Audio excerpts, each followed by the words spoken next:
Hello guys, welcome back to my channel. This is Timon. Time and money to have the best experiences out of your life.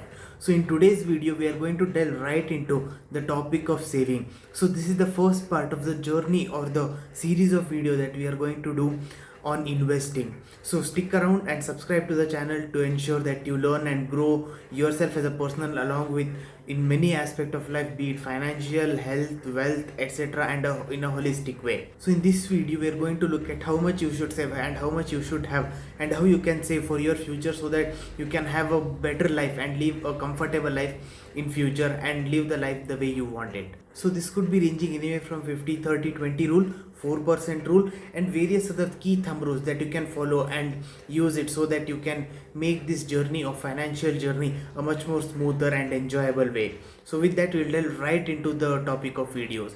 So first and foremost you have to think what are the factors that you should consider so that you can start or think about investing, or in this video, savings, the first key step for building your financial journey. So at first I would like to mention over here that it's best practice to automate your saving. That is, ensure that as soon as the monthly salary, or if you're in business, as soon as money hits your account, ensure to transfer it to your savings account as well as your investment accounts.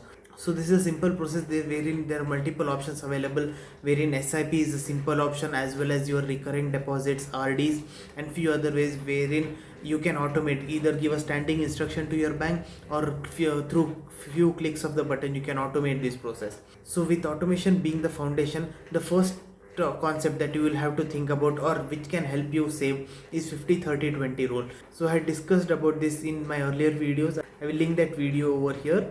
You can spend up to 50% of your take home income after taxes and all deductibles on your basic wants, that is the day-to-day expenses, be it rent, groceries, transportation, etc., and next 30% or something that those are wants that you can still live without, but you would wish or desire to have it, to have a little more better life and have little higher experiences. And at least 20% of your income should go towards saving and investing. Again, this 20% is base minimum. You should strive to save much more higher amount, and this is a starter guide for those who are very new to this investment journey, and this will be a stepping stone, and then you can increase your quantum of saving to a lot higher percentages. And the next point to consider is 4% rule. So this 4% rule in a snapshot says that the amount of money that you have invested gives you enough return so that you can sustain indefinitely. So this might look something very complicated. This is nothing but, let's say you are spending 50,000 rupees per month, so your annual expenditure will be 6 lakh rupees. So the amount of money that you should have invested in stock market, again these are referring to stock market, not if you have in savings bank or FD, this might not sustain your expenditure. So if you have, let's say, 6 lakh rupees as your monthly annual expenditure, then 25 times of your 6 lakhs, that is 1.5 cr, should be invested in stock market. Again, this is the mind boggling number, and most of us commoners or common mans do not have these kind of amount invested, but these are something that we can strive for. Surely there is a huge gap between where we are and where we want to be, but this is a starting guide or a starting point, and then you can tweak it. There are two ways you can tweak it. One is either reducing your expenditure. Let's say you're incurring 50,000, this was a random number. Some might be spending somewhere around 20,000, some might be spending 10,000, some might be spending 30,000. So with this, if you're spending X amount, then if you want to achieve this financial freedom earlier, then what you can do is cut down your expenditure. That is one way, or increase your income as well as grow your investment a little more faster way. And the next important factor you should consider before starting or looking at the options available for investing is the amount of savings that you should have. Again, I want to make a clear demarcation over here between savings and investing. And saving is something that will not fluctuate a lot but still gives you smaller returns, which will help you so that your money grows, at least keeps up with the inflation that is going on, so that your money does not lose in value, but parallelly gives you freedom so that if something bad happens, you will have some freedoms from where you can pull this money and meet your day-to-day expenditure either in adversities or for a short amount of time. So it could be daily and recurring monthly expenditures and other foreseeable future expenses. So over here there are two ways that you can save. One is aggressive and conservative way. So you can lie anywhere in between. I will give example for both these. So aggressive investors are such a kind of people wherein they want to save a small amount of money, but the larger chunk of money they want to ensure on ensure and make that work for them in a more faster way, and want to move that to investment avenues. So for aggressive investors, a 3 months of expenditure is what they are eyeing for, and they are okay with having only 3 months worth of expenditure, and that amount of money they want to keep it in savings bank or FD or such safer avenues, and move the rest into much more lucrative and little riskier options like either stock market investing, real estate investing, or as they prefer. And then next set of people are conservative investors, wherein they do not want to risk it too much but want to have a larger cushion, and they want to have sufficient money in slightly worse case scenarios, and do not want to risk it all approach. They typically try to save anywhere between 12 to 2 years of expenditure. Again, these are very conservative, you need not have to follow this, and you can lie anywhere in between, and you will have to think about it for yourself basis your risk profile, and how much risk you are ready to take, and how much safety cushion that you want. So this was one factor wherein, depending on your risk profile and the type of investor, whether you're an aggressive investor or a conservative investor or anywhere in between, you will save. And the next is the immediate expenditure. Again, this was briefly covered earlier, I will link down the video again, wherein this was a starter guide to investing. So this point basically says that along with being a type of investor and a risk profile, you will have to look at short term goals that you have. Let's say in next few months you want to buy a car or buy a house. For that, either you are thinking of making a down payment or thinking of buying it outright. So because you know that you are going to incur this expenditure in shorter amount of time, you might want to keep this amount that you are expecting in these safer avenues or options, which will be considered as your saving options, and not necessarily an option where you are keeping it for a riskier investment. So this is the clear demarcation that you will have to do between saving and investment, wherein so saving is a little more stable option but gives you a cushion plus a slight returns, but investing is something that will help you grow and increase your financial network, be it real estate, stock market, which will go through much more detail, for which you need to subscribe down this channel and stay updated by clicking the notification bell as well. So with this, we'll delve right into the various options available for you to save. So as you might have expected, the most simple and the most commonly accepted way is savings banks and FDs. I'm clubbing this both together because these are something that are available from a commercial institution, a financial institution, that are usually regulated by the banking and the government regulations in that country. So these are something that is available for you to save a small chunk of money, and the interest can range anywhere from 3 to 4% in savings bank account, and up to until 6-7% in many banks for your fixed deposits. You can look at various other options as well, like few banks have started giving out as promotional offer, or because they are in their growth stage, an interest rate of up to 6% on their savings bank account.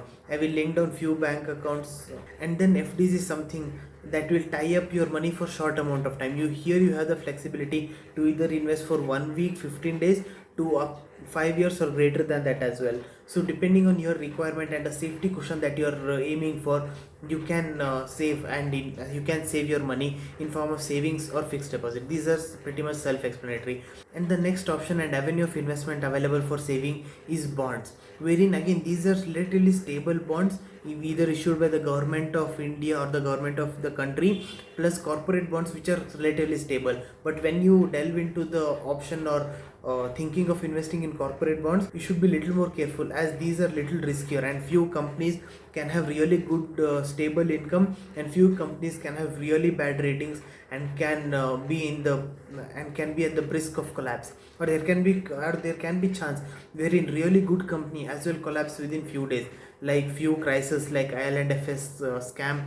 So these can be invested through various options. So few banks have started providing the option for retail investors to invest in these bonds, but generally these investment in bonds usually require a minimum basic amount. It could be anywhere ranging from 50,000 in few cases to up to 5, 10, 20 lakhs in few cases. And other platforms for you to invest at your brokerages, like it might be Zerodha, Upstocks, or few other platforms which are upcoming wave. I will link down to those in the description, go check it out. So again, these bonds are little riskier, but again relatively stable when compared to other investments, wherein the chance of collapse, where the chance of fluctuation is relatively low. Again, there are chances, and you will have to do your due diligence in your own way, and be much more careful towards it. So the next option is the government sponsored saving accounts. So in many countries, the government would take up the initiative to increase the or inculcate the habit of savings and investing of their common man and citizens of their nation, and they develop and release various schemes either directly through their portals or through their agencies, or sponsor it through the government owned companies, be it in form of post offices, like in India there are post office savings banks, or through nationalized banks where they are told to release these products to the commoners. So this is a very wide option.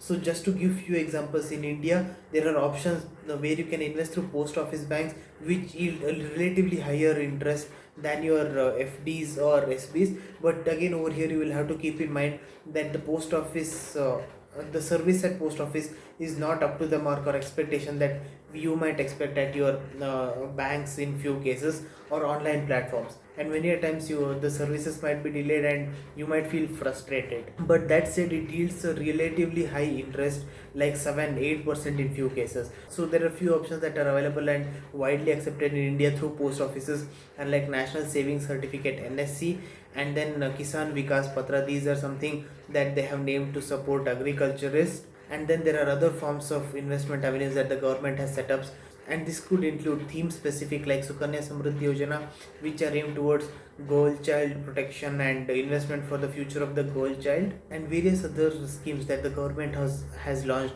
including age specific and gender specific, like female specific investment options and senior citizens investment options, wherein the interest yields are slightly higher than the normal savings and fixed deposit, and you should try to take benefit of this wherever applicable. And last but not the least, the most critical savings option that is there, which most of us strive to aim for, is the retirement savings account. So these can be given different nomenclatures and can vary from country to country, or for that matter in the same country there can be various different options and schemes available.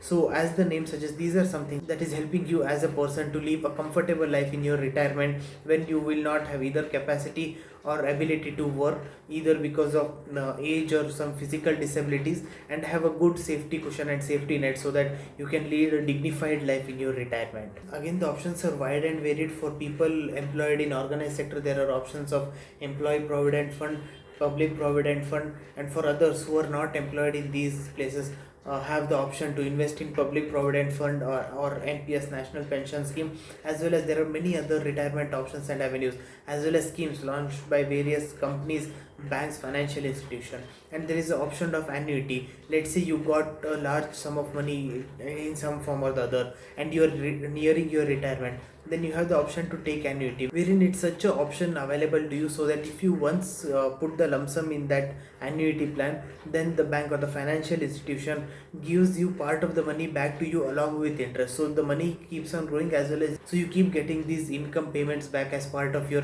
annuity plan that you have purchased. Again, this is not a single source of truth. You can look at various options available and see which suits your taste and financial standing at that point. But I really urge you to learn more about it and start the journey of financial independence and financial journey rather, wherein no matter what, you will need finances. We live in a society where finance, time, money are most critical aspects to lead a comfortable and a dignified life, and you will have to be the sole owner of this, and no one should take it away from you. Surely there can be adversities, but it's all about thinking of the future, thinking and planning for it, and gunning towards it, and ensuring to have a better life. To learn more about this and discuss and hear from me my personal thoughts, ensure to join the Telegram channel. Link is down in the description, so that you can learn how various people think about finances, and how you can tailor it and personalize it as per your liking and as per your condition. There is no one right or wrong answer.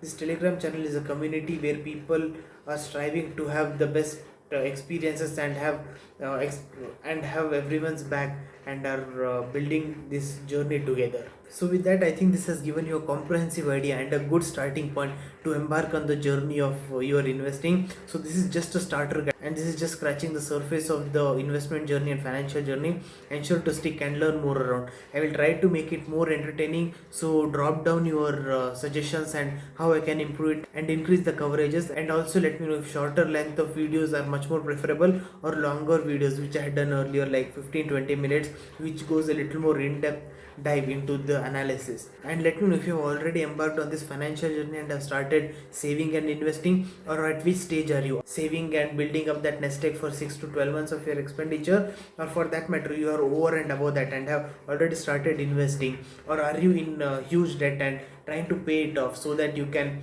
as well look at your future and grow your future in a much more sustainable and beautiful way. So please be part of this community and help grow this community. So with that, stick around. I'll see you soon.